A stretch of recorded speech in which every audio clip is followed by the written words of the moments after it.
Hello everyone, I'm sure you're all excited as there's just been a new organized play announcement with the Pro Tour returning. So on Cardmarket's YouTube channel, we had no better than 3 previous pros joining us today to break down the whole system.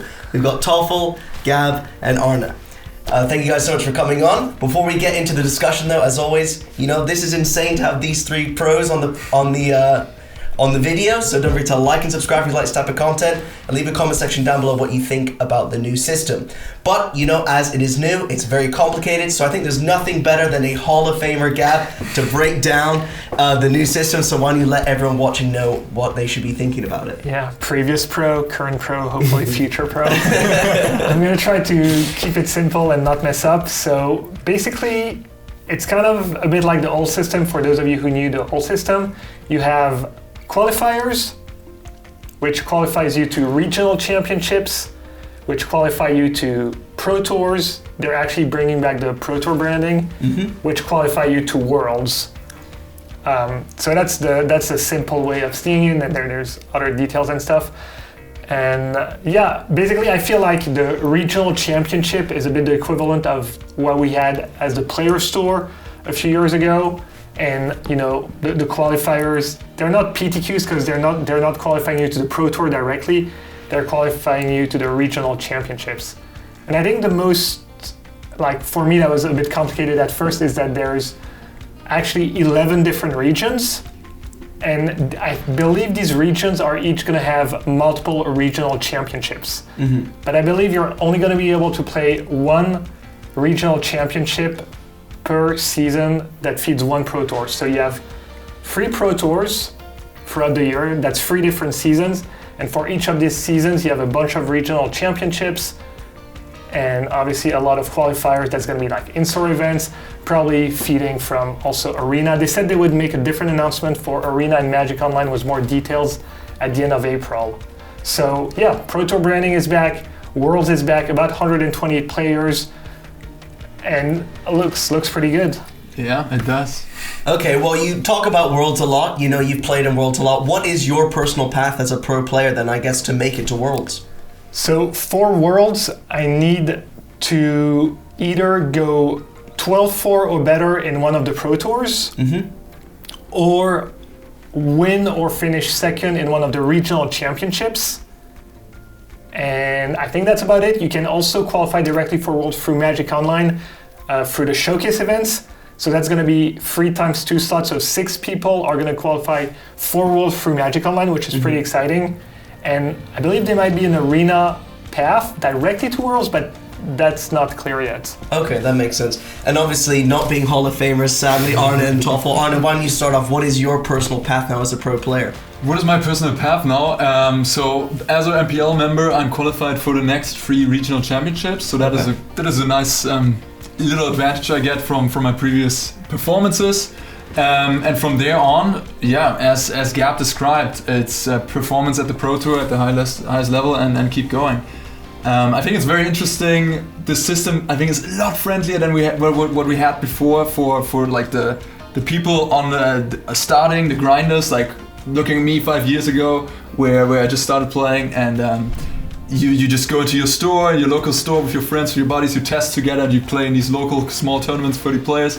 Maybe you cheer each other on, you test together, and then maybe one of you guys gets to the regional championship, and maybe more of you, and then it's like a little trip. It's like a GP trip again, right? It's like this little mini Pro Tour, whatever you want to call it, Players Tour, and it's sort of that feeling again, and I think that's going to be great for many people. Sweet. So what about the existing pros, Thoralf? Is it very similar for all the other pro players? Pro players are pretty much put into one category. Okay. They, besides Hall of Famers who got a little bit extra, which is kind of great because, they're Hall of Famers. They deserve something. They start at a regional level and not at the store level, which is also not that much different. You probably have a lot of possibilities to play in your local game stores or maybe close to your area, and then once you qualify for the regional event, everybody's kind of the same. And then you can't start accumulating points, like those fractional invites. I don't think we have talked about them yet. No.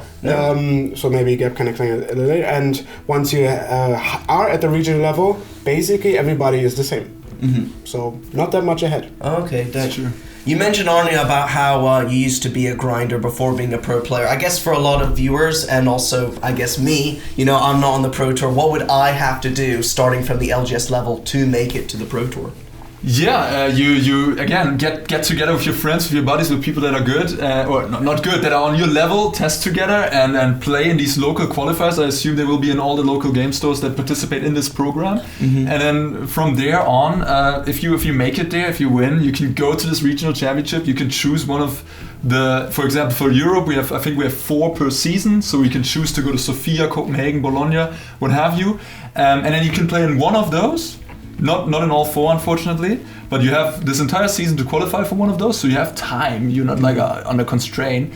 And then from there, regional championship. If you spike it, you're on the Pro Tour. And then from there, if you spike that one again, you can be world championship in one whole swoop in a season. Sweet. And we mentioned fractional invites there. Gab, why don't you break that down for anyone watching? Yeah, so they're called APM, and basically they're ways to qualify for Pro Tours if you've done well enough, but not straight up top 8 or whatnot. So you need 35. What are they called? What's APM stand for? Adjusted per minute. Adjusted per match or adjusted point. Anyways, adjusted per match. Yeah. Adjusted match points. AMPs. Adjusted match points. Okay. Yeah. Okay. We got so it. How does it work? Any match when you get past the third one in a Pro Tour counts as free APMs. So an example will be easier. If you go 10-6 in a Pro Tour, you got 7 wins on top of the first 3, so that's 7 times 3, 21. So you've got 21 APM, and you need 39 total to qualify for the next 2 Pro Tours. So let's say you qualify for the first Pro Tour, you go 10-6, you qualify for the next one, you go 9-7 or better, you've got these 39 points, and that qualifies you for the next 2 Pro Tours. And the way to look at it is you look at your last 3 Pro Tours, and if in these last 3 Pro Tours you got these 39 APMs, you qualified. So that's something a lot of grinders really wanted, was a way to chain qualifications, reward consistency. We don't know if there's going to be something similar at the qualifier level or the regional championship level. They haven't announced anything like that, so we'll see if there's something along these lines for that level, but at a Pro Tour level, that's how you can stay qualified. Okay, cool. So I guess we've got a pretty good grasp on how to qualify and what you guys are doing, but I guess, people want to know, what are your overall thoughts? Why don't we start with you, Toffel? How do you feel about this system? It reminds me a lot of the PPTQ area, right? You went to your store, then you qualified for an RPTQ and then for the Pro Tour, and it's very elegant, very simple. Obviously, that's why it's to some extent understandable and like a way of building up. Mm-hmm. It's better than nothing, right? Yeah, of course. I'm very excited to have the execution of all of this be good. Like there's a lot of room to mess up. Yeah. There's a lot of room now to actually make it great again, and maybe I should cut that out. No. Make it great again. It's fine. Yeah. So there's a lot of room to actually succeed in a level where players are happy, where pros are happy, and I like the flat thing that pros have a lot of consistency and are rewarded for their constant, like making those bread and butter finishes, as we name it, like 2 or 3 or 4 match wins over even, and those are very important in the future. Okay, that's great. I'm guessing, do you guys have a similar opinion or any differing thoughts? Well, at first I was a little disappointed with not seeing like something like a silver, gold, platinum, because I really liked that system where you accrued and then you got appearance fees, and it was like you could be, if you're platinum, you could be like a professional and you could do this for a living, sort of. Not.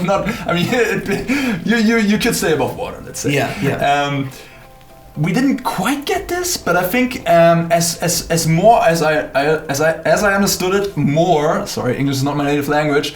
I can see the AMP, and then the chaining of Pro Tours is not so difficult. For example, the first year you just have to go 9-7 at the first Pro Tours to qualify for the next Pro Tour. 9-7, that is usually it was like 11-5 in the past. So that's a lot easier to chain. It's a lot easier to keep consistent finishes and make them stay on the train, as they say. So it's like a generous system is slowly going back to the old one. Yeah, okay. Pro Tour is back, baby. Yeah.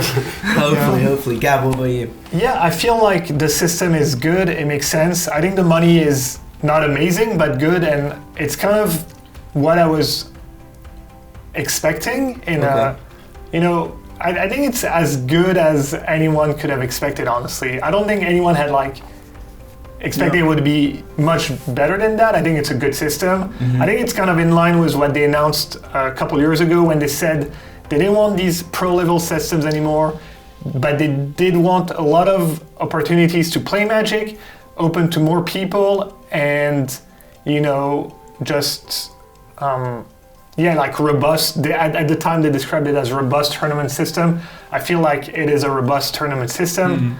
It is not necessarily like way more money than it was like a few years ago, but I feel like I can't imagine anyone's going to see that and be really unhappy. I feel like they did a good job. Yeah, if I might chime in, like on Twitter there was a lot of negativity before, but I feel like this announcement succeeded our expectations, I think. If you look at the last 4 years, I mean, it's been pretty terrible. True. And this is just a really solid looking system. Yeah. So. Well, outside of if you were in the MPL and the Rhinos, you were pretty happy. But for everyone else, I gotta think that's like a good system. You've got the 11 regions, and it looks like they struck they did partnerships with different orgs in every one of these regions. Like each of the 11 regions, one org is going to be in charge.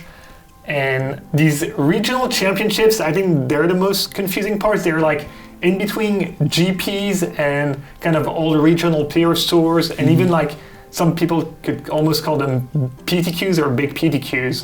Yeah, but, Italian PTQs. So it's like a bit confusing, but it's better than expected. Yeah. Well, to finish off the video, kind of quickly, anyone have any changes that they would personally like to have seen with this announcement, or generally speaking, you guys are happy? I think the MPL should be qualified for World Championship. I think that would be a good idea. Yeah, no, I'm against it. Yeah, I'm pretty happy on a personal level. You know, Hall of Fame, I was hoping maybe we'd be invited to every Pro Tour. The way it works this is really niche, but we choose one season and we're invited to both the regional championship and the Pro Tour. Yeah. But I don't think we're allowed to play a PTQ, a qualifier, and miss and then decide, oh, that's the one I want to go to. So I feel like you kind of have to pick your season where you don't have to try and qualify, but if you can't just like try and qualify, and if you miss, you get to go anyways.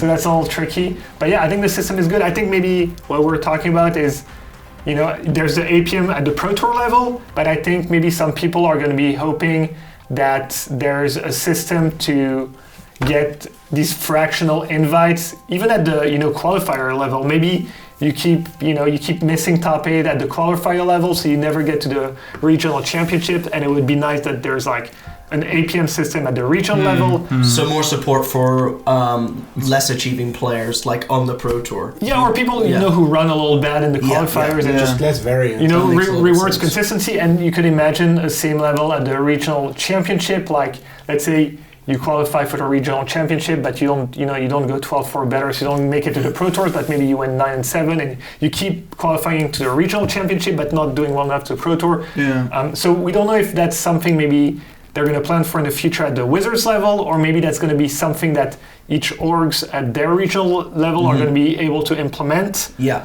Obviously, they can't just give away more invites than Wizards are giving them, but I guess we have to be ambitious for that. But you know, that is the opinions of the 3 great pros TOEFL champion. What do you think about the system? What do I think? I've never played a Pro Tour. It seems okay. He's not. You know what I do think though is that all the watchers should like and subscribe and leave a comment about what they think, because that's what we want to hear. So thank you guys all so much for watching, and we'll catch you guys next time. Peace.